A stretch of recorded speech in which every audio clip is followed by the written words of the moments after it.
Subscribe कीजिए learn basics को और बेल आइकन को दबाइए कुछ नया सीखने के लिए। तो फ्रेंड्स, एक बार फिर से आपका बहुत बहुत स्वागत है। मैं हूं विश्व। तो आज के इस वीडियो में हम लोग जानेंगे कि माइक्रोसॉफ्ट वर्ड में टेबल के अंदर जो टेक्स्ट है, अगर उसकी डायरेक्शन हमें चेंज करनी है तो वो हम कैसे करेंगे।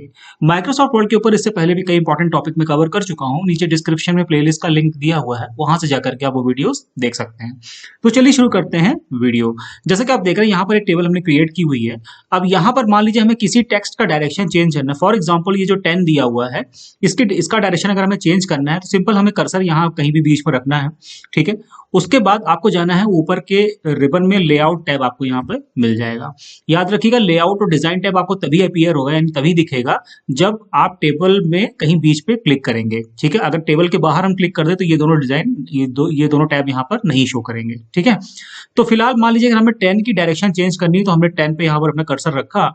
उसके बाद हम जाएंगे लेआउट में। ठीक है, लेआउट पे गए, इस पे हमने क्लिक किया और यहाँ पर देखिए ये रहा टेक्स्ट डायरेक्शन का ऑप्शन। ठीक है, जैसे ही इस पे क्लिक करेंगे आप देखेंगे कि 10 की जो डायरेक्शन है वो चेंज हो जाएगी। तो आइए चलिए क्लिक करके देख लेते हैं।